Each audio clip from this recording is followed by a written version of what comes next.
Right, chaps, thanks ever so much for joining us again. Once again, just to stress, we're doing this interview via Skype, given the certain circumstances that surround, isolation and the coronavirus lockdown at the moment. Joined by a special guest in Sir Darren Carter, Blues legend, and of course, someone less of a legend in head of communications, Colin Tatham. Guys, thank you ever so much for joining me. I know we've been talking before coming on Skype about as your career and the highlight which will follow you around for the rest of your life and probably long after you've gone as well. So a historic moment in both your and the club's illustrious history. But it's great just to talk and catch up with you about the season and the months that led up to that pivotal moment that everyone remembers so fondly. So, Daz, if we could just start off with, and I know we were talking moments ago, from your point of view as an 18-year-old, you've been part of the club for a few years at that point, and you'd witnessed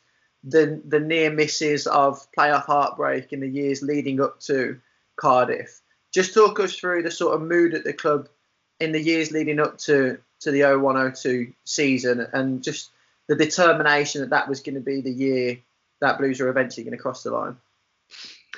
I think I always say to people, I feel very fortunate for the group of players that I sort of came into, or the squad I came into. So your likes of Jono and Percy, Ian Bennett, Martin O'Connor, Jeff Horsfield, Brian Hughes, all these guys who had been at the club for a good while. And as you say, had been through it all, had been through the mill in terms of heartbreak, playoffs, obviously the Worthington Cup. And, for me, I was a fan. Obviously, I was a season ticket holder. So I'd witnessed it all and I felt like I'd been through it all with them.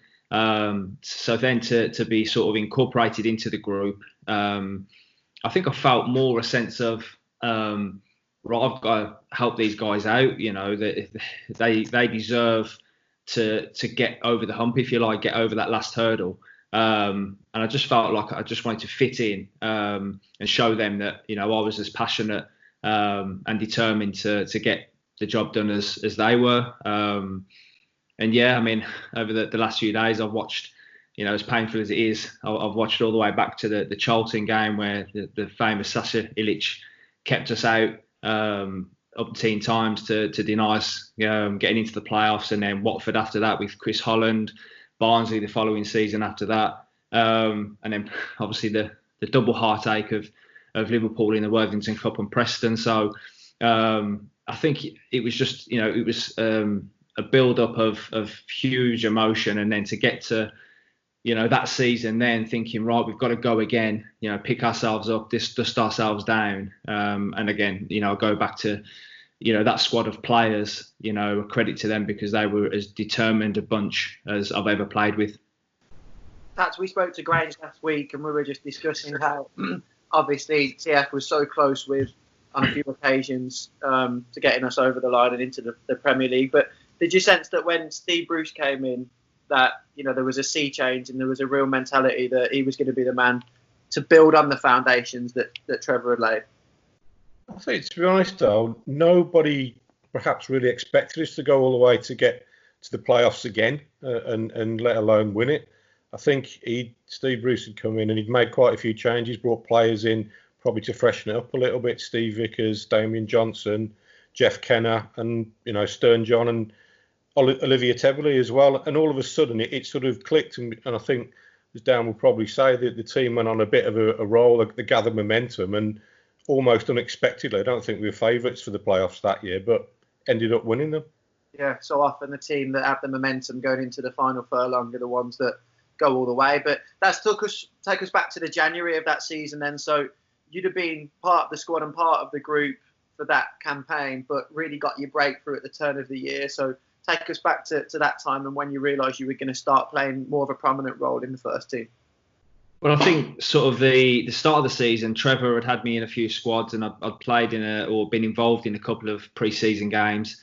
And for me, that was ridiculously good. And for obviously a Blues fan, just being part of it was brilliant. And then as the season progressed, that first half, I was in some squads, didn't actually make a bench, but I was in some 18s, as it was back then. Obviously, there was only 5 on the bench, but So I was involved and part of it, training with the group. But as you say, when Trevor left and Brucey came in, it was kind of like, right, he looked around. Obviously, I was training well and felt like I was on a roll. And yeah, it accumulated to that West Brom game where I just didn't expect it at all. I thought, I might make the bench at some stage. I'd had a few chats with Brucey, about sort of how the season had gone, and I think he was sort of inkling to me that I may be involved at some point. But yeah, to go and then start at the Hawthorns in January was just a complete and utter shock. Didn't know until the pre-match meal at the hotel, literally about 2.5 hours before the game. Obviously, after then, I knew that sort of they contacted my mum and dad and my family to make sure so they knew before me that I was starting, which is kind of weird to think now, but it was just such a proud moment for me, and that's really when sort of the roller coaster of that season started for me. It was just literally thinking back, everything sort of happened so quickly. You played 13 games from January to the end of the season, so Brucey took you in and out of matches as well. Do you think that was probably, looking back, a responsible thing to do with an 18-year-old fresh on the scene?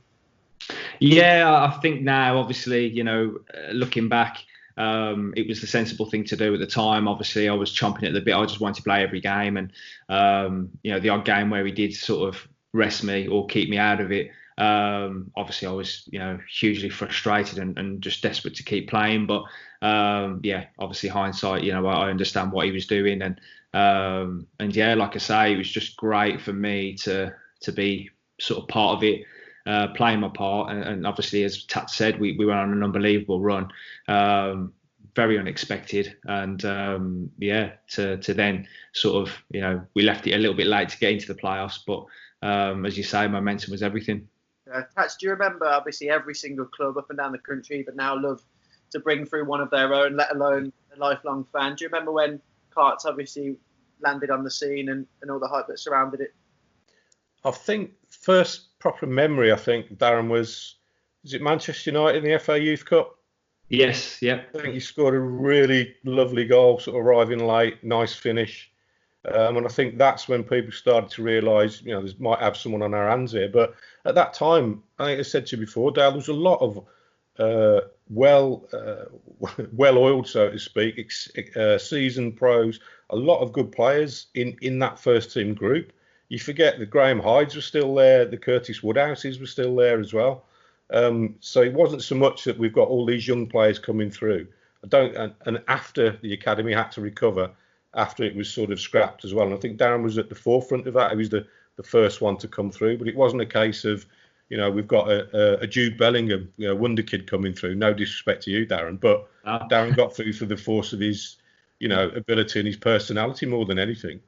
Yeah, I suppose that says a lot about the ability that Carts had and the faith that Steve Bruce showed in him, given the fact that, like you say, there's so many senior boys in that squad, but he was willing, through on your merit parts, obviously, to put a young lad in. Just looking at, in my preparation for this conversation, where I was looking at sort of our league positions throughout that season, and you sort of track it on a bit of a chart. And I think we dropped as low down as 15th, 14th in the November, December time. It was only really at the turn of the year, it coincided with, that's your introduction really, whether that's coincidence or not, that we did start to go through the gears a little bit, and it culminates in that unbeaten run of however many games, it was 9 going into the playoffs. Did you just feel, Cards, I know we'll be asking you to recount so many memories that I'm sure you won't be able to remember every single aspect of that season, but did you feel like the momentum was with us going into those sort of knockout games? Yeah, I just think things clicked, and obviously, I sit here now as a 36-year-old and have been part of a lot of squads and everything, and plenty of seasons, and sometimes it can be not so much thrown together, but I think what Brucey did in the January, especially with myself, and things like he played Tommy Mooney on the left hand side in midfield, and just little things that clicked for us. Me and Hughesy, hit it off in the middle of the park, and obviously Tats, Hughesy was always the dynamic goal scoring midfielder, but that season, especially when I came into the team, I think Hughesy made a massive sacrifice because he realised I was young, I was energetic, I wanted to go box to box. And Hughesy changed his game. Hughesy sat a little bit deeper, which is something that Blues fans have probably never seen from him. So just little things like that, little tinkering things that sort of made us into the team and the force that we become. And like you say, confidence just grew. And when momentum gets rolling in football, we all know that it can take you to great places. And I think we felt like, we'd landed on something. Brucey obviously knew it, and we just went with it. I think just going back to the start of January, Liverpool away in the FA Cup, I remember we got tonked 3-0 and it was quite harrowing the first half an hour to half time. I remember after that game speaking to Bruce and he said, I've got to change this. And he was quite brutal, actually. I think, the Marcelos, the Martin O'Connors, he just jettisoned them and brought other players in. And like Cart said, it clicked towards the end. And, playing like you mentioned there, playing Tommy Mooney coming in off the left-hand side, he was a real threat. A bit like Nigel Gleghorn back in the day on that back post. And things just worked. And, bringing in Olivier Tebele as well, he sort of brought a real sort of burst of energy, whether he played at the back or in midfield. He still had a lot of options in that team, but like you said, he found something that tended to work. And I think, the goals that Stern John scored were really important as well. I think he got 8 in about 20 odd games after he signed as well. So that was a key factor in that run. Yeah, it all comes to a crescendo against Sheffield United. It was obviously that victory, Horsfield and Granger on the score sheet. 2 goals in 2 minutes, sort of cement that place in the playoffs. So Wolves had dropped away. West Bromwich Albion ended up getting that second automatic spot. Wolves had been up there for most of the season, so they were almost the opposite of us in the sense that momentum had completely fallen away. Norwich snuck into 6th place, and then you have Millwall and Blues to fight it out. Carts, talk us through the Millwall playoff semi-finals then. First of all, the home leg, which you're involved in. I mean, let's talk about 2 teams, 2 sets of supporters who are going to create some atmosphere, and with so much riding on it. What are your memories of that day?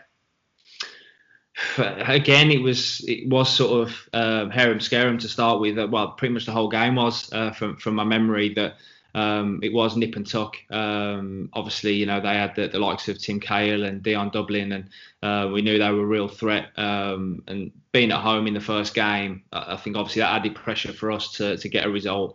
I think obviously Hughesy got us in front, and I just felt confident that we were going to go on and win that game. And then it was a little bit of a sucker punch then that we conceded the equaliser and through Dion Dublin of all people. And yeah, I think we come away from that game probably thinking an opportunity missed, if you like, because I always felt we were sort of strong in that game, had chances, but ultimately, it left us with a real tough task then to go in the second leg. And going into the second leg then, obviously at Millwall, I had a feeling sort of leading up the couple of days before the game that I may possibly be sort of took out the firing line. I think Brucey was very wary of me going into that sort of environment, obviously at the Den, and he opted obviously then to play Olivier Tebele in the centre of midfield, which again, at the time I was,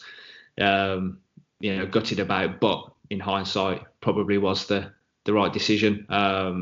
And obviously I think, Tats will tell you that night was just wild. Again, very similar to the first leg in terms of hustle and bustle, both teams sort of butting heads. And it came down to that. Oh, I'd like to say it was a fantastically worked goal, but I'm not even sure. Like Grange with a hopeful ball, and then Stevie Vickers, I'm pretty sure he shot, but it landed at the feet of Stern, and then I just remember it going absolutely wild, on the bench. I think we had a fair few Millwall fans not very happy with our celebrations and trying to sort of give us a little bit back, and it was just chaos from that point on. But what a night, absolutely unbelievable. I think just sorry, Dave, just going back to that first leg, I think after Millwall scored and equalised, and I think after the game, there's a bit of flatness. I think everyone was thinking, here we go again, and I think Millwall were possibly a little bit overconfident. They went into the second leg as favourites. But like you said, you came out of the team, and I think it was deliberate, wasn't it? I think Olivier Tebele was man-marking Tim Cahill, and he just basically chased him everywhere, all over the pitch, didn't he?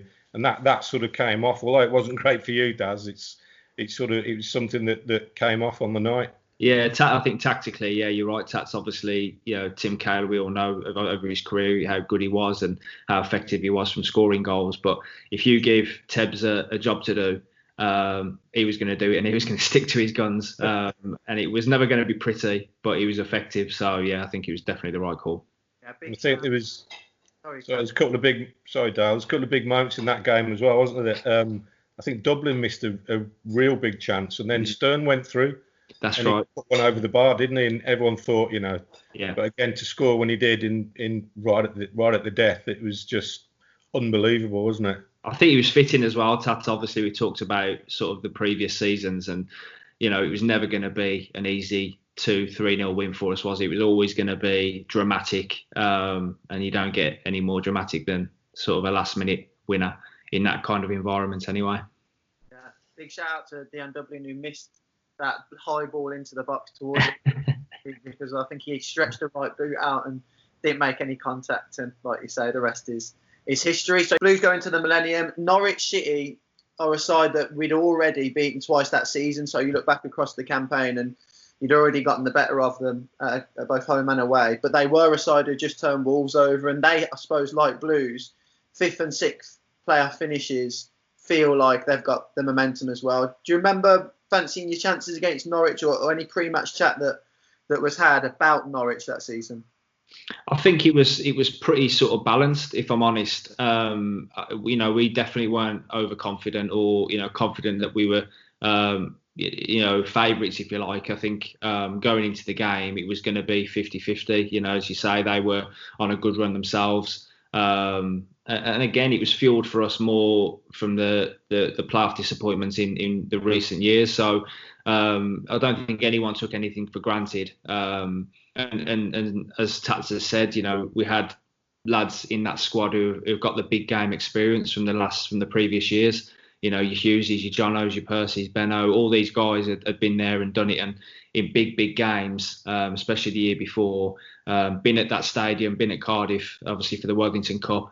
So I think, if anything, we felt like we probably had the experience over Norwich, but ultimately, we were all too aware that on the day anything can happen. So for us, I think in the build-up, it was just literally focus. Brucey did an unbelievable job, in all fairness, and the staff, Mark Bowen and everyone, to keep us just focused on literally our game plan, how we train, taking penalties. That was a big thing as well after every training session. So yeah, we were just ultra focused. That's the memory I have leading up to it anyway. Actually was covering the group at that stage. Those 10 days between the second leg of the semi-final at the Den and then the final at the Millennium. That's when you, as a written journalist on the local patch, are firing out content. What was that like in terms of building up the hype around the city? There was again, as Cart says there, the teams were probably pretty evenly matched, actually, even though we had beaten them. But there was just that edge we had with the experience, a lot of older heads, and again the prep was very sort of calm, considered, and professional. Really, I think the team went away to the Vale of Glamorgan Hotel, wasn't it? I think that's right. Yeah. There, and I remember them practicing penalties as well. I think didn't Brucey get to do the whole walk from the halfway line at the end of every training session, as if it was a proper penalty shootout? And I think if I recall, I don't think some of them were great actually. In some of the practices, if I remember. I don't know if you recall them, Daz. Yeah, I think the one thing, and I still say it today when I've coached younger lads and even to some of my teammates, that never go in on a miss. Do the walk, and if someone missed, it was like right back. You never go in on a miss. And I think sort of, again, obviously you can't recreate it fully, obviously with the atmosphere and the pressure and everything, but just having that routine in your mind, I've always said, is such a big thing, so doing the walk, putting the ball down, however many steps, and then Brucey always used to say, pick where you're going to go, always have it in your head, don't change your mind. I think pretty much everybody used to do that, but I think in every squad we had people who were confident, decent penalty takers, and then there was others that maybe, technique wise weren't as good. But to be honest, I think we were, blessed with pretty decent penalty takers, or a large majority were very good penalty takers. obviously paid dividends in the end. You want to know that at the time, but in the days leading up to the game, and actually, if you just think back to the day of the match itself, what do you remember about the journey down, the general atmosphere in the team hotel? Was it this laser focus that Brucey had obviously had intended, that it was literally going to be no talk of overhyping this game? It was all just about getting the job done. Yeah, I think again, Tats probably hit the nail on the head. It was a balance really of us being focused. Brucey kept it very sort of business-like training wise and kept it very calm, and then it was the hotel relaxed. I think, like I say, I think that filtered down from the more experienced players who had played in the Worthington Cup season before, been through that experience, and that filtered down maybe to some of us who are younger, to stay calm, enjoy the moment if you like. And I always remember sort of looking to people like Jono and Bell and Grange and sort of gathering sort of a confidence from them that this is something to be enjoyed. Relax and just trust in what we've been doing. So in the days leading up, the main thing I was more concerned about was, obviously I'd been on the bench against Millwall in the second leg. I thought, would Brucey go one step further and maybe leave me out completely, being obviously a massive game. You had Curtis Woodhouse, Danny Sonner, players who are obviously more experienced than me in terms of games and everything, big match experience. So I just had this real fear for a couple of days that he may have left me out completely. And that went all the way up till the team meeting on the day when he did actually name the team. And obviously I pretty much knew, the team was going to be that. It was just the bench. And then when he mentioned my name, I just remember being hugely relieved and just huge excitement, really, that, I was in the 16. Yeah. Stadium's right in the middle of Cardiff. But did you get any sort of fan interaction? Did you bump into any, or did you manage to keep you well protected? Well protected, really, and that's where I think again I tried to be a little bit more sort of kept myself away from it, because obviously if I spoke to my dad or my mum, it was just chaos. My dad was in the thick of it. Everybody was calling him for tickets, information, who's playing, what's happening, how's Darren, and I always joke with my mum.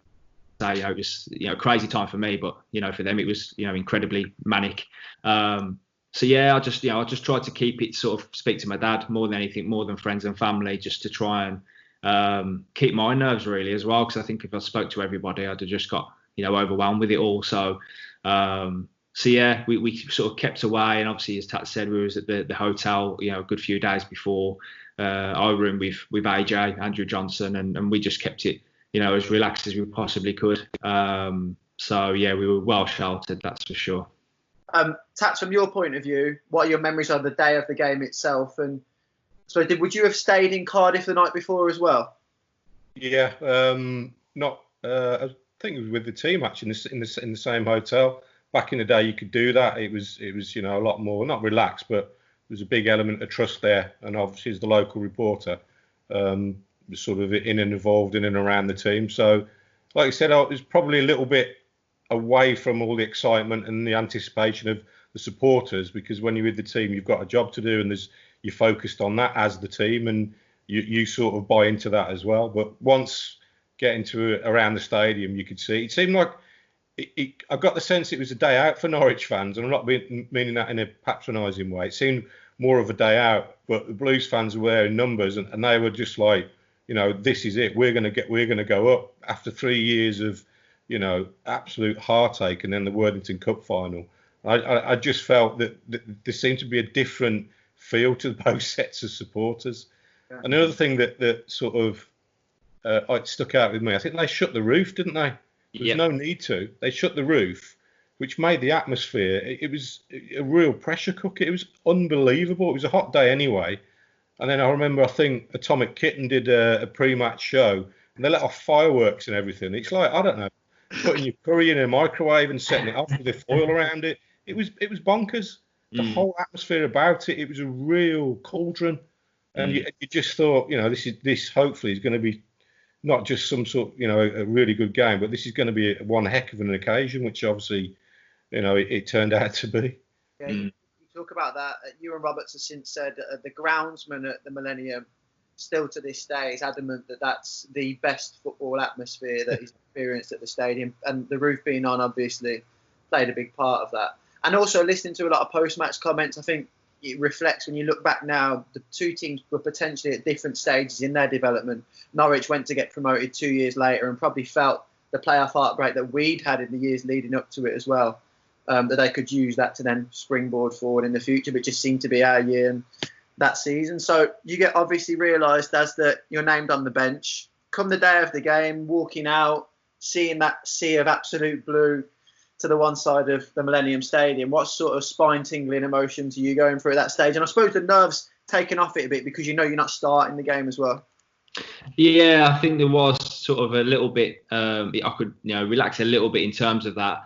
But like I say, once I knew I was on the bench at the hotel before, it was a huge relief, obviously, to be involved and knew that I could play a part. The coach ride, I always remember the coach ride up was very relaxed, very calm. But then once we got near the ground, the sea of blue, and as Tat say, I think blues. We might be biased here, but it just seemed like it was blue everywhere. Everywhere you looked, there was Blues fans, and I think that was probably more to do with they all got there early, that year because of the Worthington Cup the year before. I remember I got there half an hour into the game, so it was just a sea of blue getting into the stadium then, and then to run out onto the pitch, and as Tatsa said, it was the best way to describe it is like a cauldron kind of atmosphere. There's like a drone of noise all the way through, and I just remember it just trying to take it in first and foremost when I went out to warm up. We'd been there the day before. Brucey had took us there to sort of have a look around and everything at the stadium, been on the pitch, but to be there then when it was full, it was just trying to sort of take in the moment really, and I was just full of adrenaline and excitement. I had no nerves. And it was just literally right. Let's get going. Yeah. Was there any pre-match Churchillian with the calm from Brucey?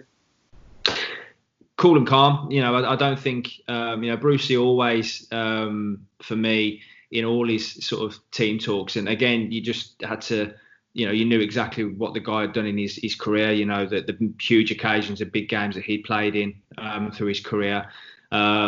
So I think, he always addressed us in a calm manner, but you always knew that, he was right on the money with what he was saying. And again, I remember it being, towards sort of a case of, you can make yourself, heroes here, take the club into the Premier League. That's what should be fueling you. That's what should be in your mindset, and just have no regrets, go out there, leave everything out there. And like I say, it was always calm and measured from Brucey because he had the respect of the lads anyway, obviously. That's the point of the encounter itself. What do you remember about the actual game? Vaguely, without watching it back, and I'm really looking forward to watching it all back again. I just remember certain parts of it. I mean, I don't want to spoil it or anything, but I think, if you correct me if I'm wrong, Steve Vickers came into the team, Darren Purse was suspended, and Olivier Tebley stayed in central midfield, didn't he? But then that change there had to be a change there when you came on later on. And I just remember it was quite a tight game. And all I can remember really are the goals, Jono hitting, Michael Johnson hitting the woodwork, and also Jeff Kenner's, I still to this day say it's one of the best, most important clearances ever. I don't know how he did it. He was facing his own goal. The ball came in. It was like a diving header, glanced away from Ewan Roberts. Certainly saved a goal and helped us win it that day.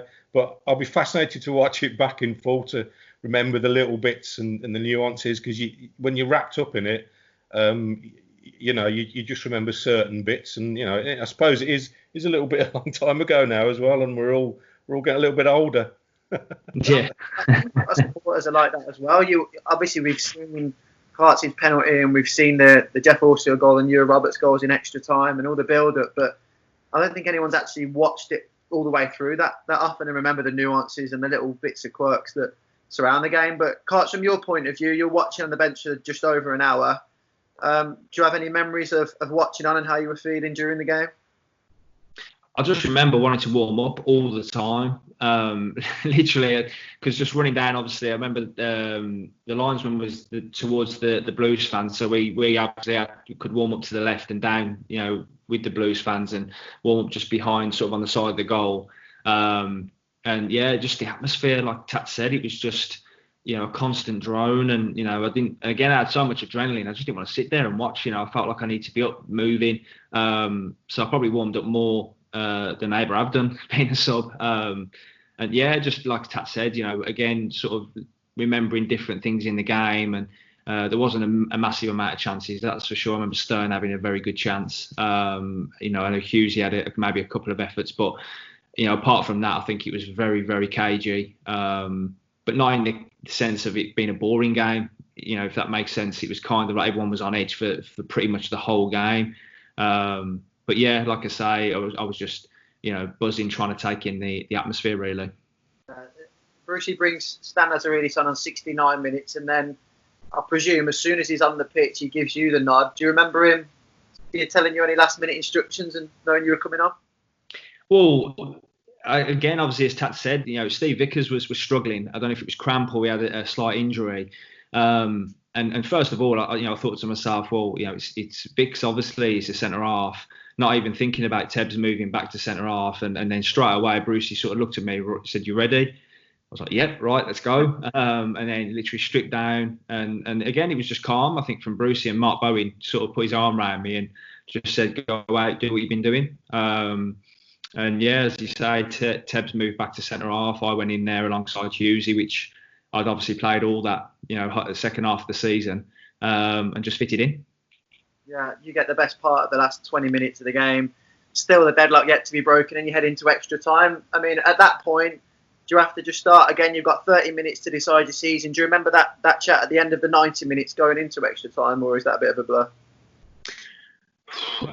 It's a little bit of a blur, if I'm honest. I think, I remember it being sort of a quick change around, and just sort of everyone getting hydrated, getting sort of having a little bit of a breather.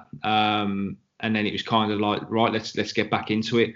And then, we could have made probably a worse start, could we, to extra time. And, everyone obviously always remembers it going under Grange's foot. But yeah, obviously the worst possible start to extra time. Yeah, just 2 minutes in, and Ewan Roberts nods are in front. And since then, I think I've spoke to both of you individually that Ewan Roberts thought himself that the golden goal rule was in play, and he'd actually got Norwich promoted, which is unbelievable. When you watch his celebration back, he runs up and thinks he's done it. Only when he turns around and sees Moons and Stern, I think, at the centre circle, does he realise that it's not golden goal and you've still got to play out the rest of extra time. Tats, in terms of Jeff's goal, how important was it that we hit back as soon as we did? I think there's only 9 minutes between the two goals, so before the half-time stage of extra time. Yeah, absolutely, Dale. I always think when it gets to extra time, I think if you score first, it's massive. You more or less you will win, especially in a game like that, in an occasion like that when both teams are going to be, running on empty. But their goal came so early, and by token, it gave us a lot of time to come back. But as you mentioned, to strike back as we did, and I'd like to see the goal again. I don't know if it was a foul by Stern at the back post when he headed the ball down. He's clambering all over the defender. Yeah. Back then you could probably get away with it, but it was a good nod down. And then when Jeff sort of put it in, it was, I think from that moment, that sort of, I think we had that bit between our teeth. I think we had the belief that we'd go on and win it, even though obviously it went to penalties. And I think, correct me if I'm wrong, I think Nigel Worthington may have gone a little bit defensive after that, even after they've scored, or even after we scored. So that may have, sort of set their mindset and handed the initiative again. The ebb and flow of a final like that, he went back in our favour towards the end. Yeah, pendulum swung Blues' way with Jeff's goal. Actually, when you watch it back, I think it hits the hip of Rob Green. He does his best to try and keep it out, but obviously gets bundled in. You go to penalties. Cards, I mean, first of all, it's in front of the Blues end, so it's almost advantage Blues before a ball's even been kicked. But, I mean, your memories of this stage is, I suppose, as fresh and as sharp as ever. What do you remember about the penalty shootout itself? Norwich, of course, going first.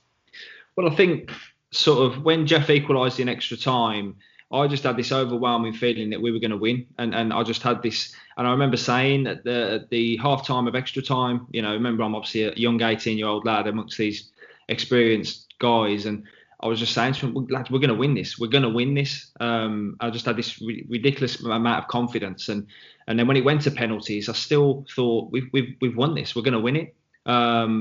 And obviously then it was a case of, Mark Bowen. I just remember Mark Bowen going round everyone. He comes to me, and his exact words were 4 or 5. And I sort of said, well, who's it out of? And he was like, Hugh and Hughesy. And I knew full well Hughesy always loved to take the 5th penalty. He wanted to be the hero and take the pressure penalty. And I said, well, ask Hughesy, just knowing that, it would fall 4th. And then literally Mark Bowen came back and just pointed and went 4th. And that was it. No other words. As I say, we'd done all the practice pre-game. Everybody had practiced penalties. And then when I looked at our lineup of penalty takers in before me, I was supremely confident. Stern, I knew had a real sort of, you want to say, scary tactic running straight up to the ball. Debs, I always knew was going to blast it. Stan, I had ultra confidence in Stan scoring. And then obviously it was down to myself and obviously Hughesy after me. So I was really confident with our chances at the start of the penalty shootout anyway, knowing the takers. Yeah, big save from Nico Vasson as well to deny more Ryan, and then Daryl Such rolls one wide. Then the long walk up to the penalty spot, knowing that the Premier League is a kick away. You've maintained that you was cool and calm throughout the whole day of this whole experience, which I think many fans find unbelievable considering as an 18-year-old lad, a hometown boy for his club, in front of the home fans or the Blues fans as well, arguably the biggest penalty shootout the club's ever had, and yet you still maintain there was little to no nerves at all. Like I say, I've said to people, even now, I've took penalties, for different clubs in front of lesser crowds, vast lesser crowds, even, my time now with the Moors, and felt more nervous taking them penalties than I did that day. I like I said, I just had this supreme confidence that probably, I can't really say of my career I've had again, really. I just knew I was going to score. And I think I mentioned to you beforehand that I think it was Craig Easton who took the penalty before me for Norwich. If Nico had saved it, which he nearly did, he obviously got a hand to it, then I wouldn't have had to take one. But I remember wanting him to score because I just thought, I want to take the penalty. I want to score. Again, it's kind of like looking back, I think it's crazy to me to even think I felt like that. But yeah, the walk up, I was just literally, I tried not to walk too quickly, if I remember, because I just had this so much adrenaline. I just thought, I've got to look a little bit calmer. I remember sort of flicking the ball and sort of trying to look a bit calmer. And then I remember asking the ref, and again, I got embarrassed, to be fair, some years after, thinking, why the hell did I even say that? But I've been older now. I did actually ask him. I said, if I score this, it's done. We've won. And I remember him sort of looking at me a little bit like, oh yeah, you should know that, really. I just wanted to double check. And as I say, I just felt so confident. I knew where I was going to put it. And yeah, again, I don't think I've struck a penalty, as cleanly or as well as I've wanted to, sort of in my career. Yeah. Pat, are you nearly in at this point? Can you cast your mind? Is your memory as sharp as remembering when Daz is walking up or not? Yeah, just going back to what Carter said there about the standard of penalty takers in that squad. Going into it, I think we'd lost 5 or 6 shootouts, and everyone had nerves and this, that, the other.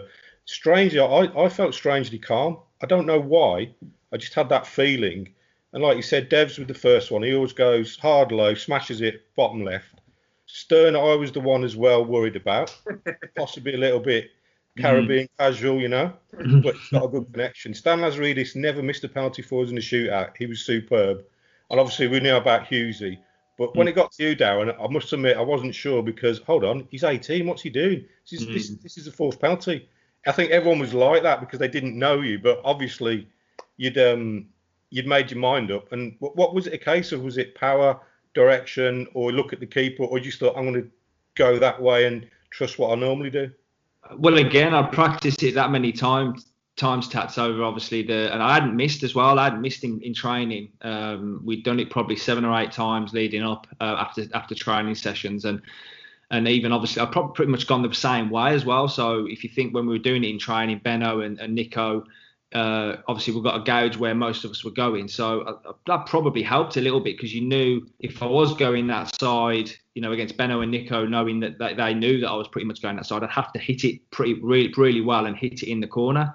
But yeah, I was never one for really putting my foot through it. I was always a sort of a real firm whip. And I always felt confident going that way, sort of, and get my power behind it and whip it in that bottom left-hand corner. Then I suppose the seconds after that ball hits the back of the net, you're in complete dreamland, and that wet look hair gel of yours just trots. Baggy shirt.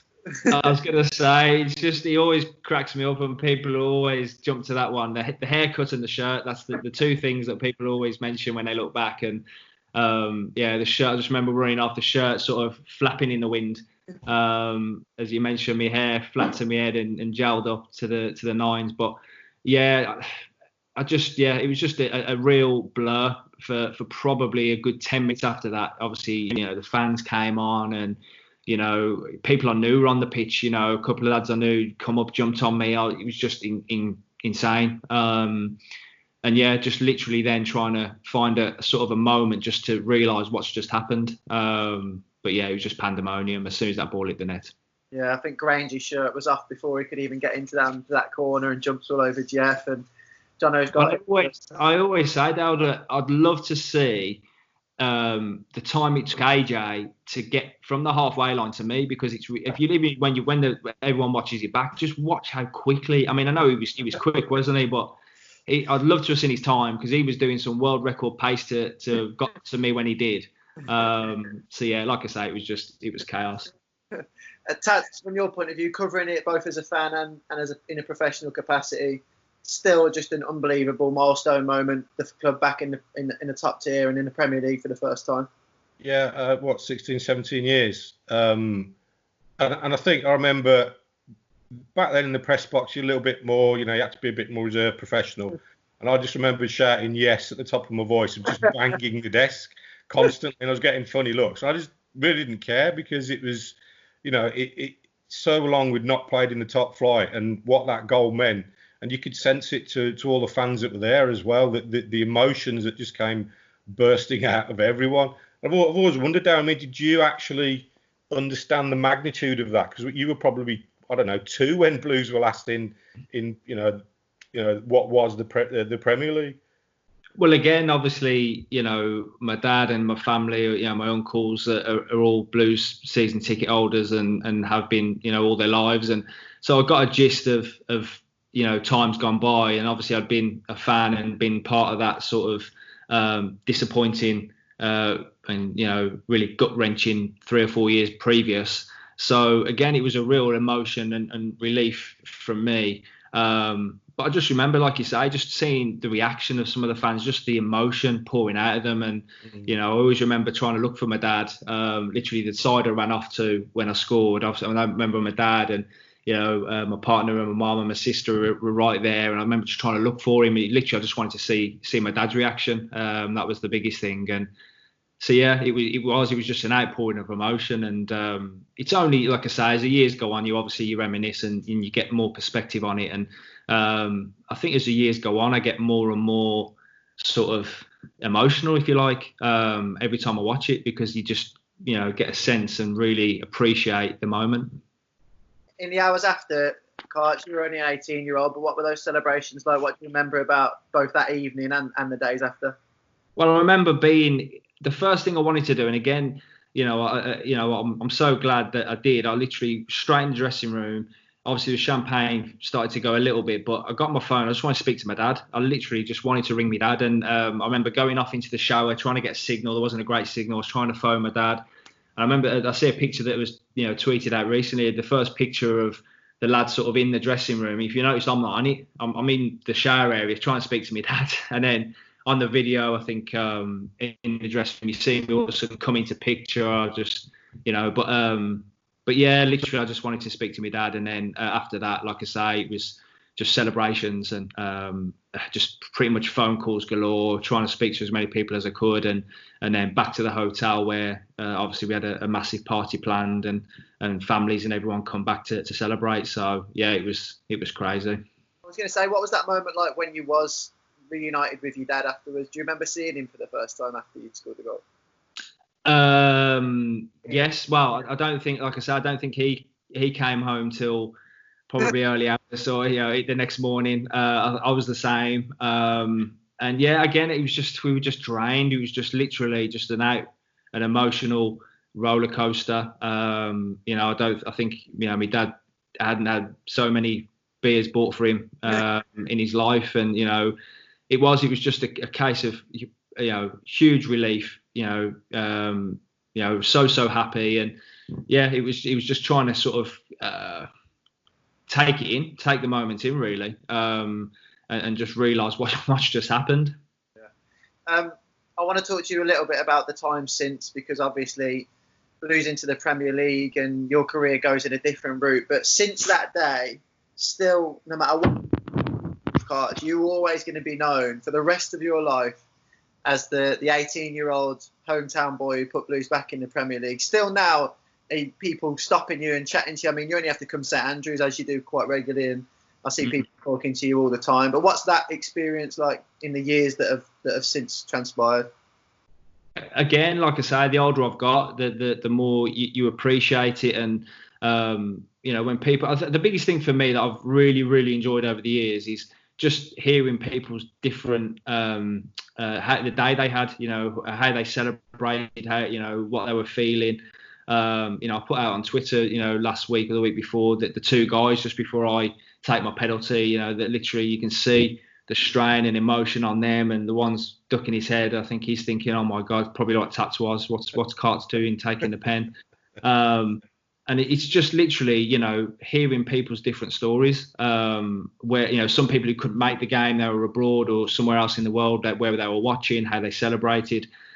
And it brings home just how, big a moment it was. And I always say to people, forever blessed to be, the club I love and support, to be part of a history, and to have, been part of something, that was pivotal at the time.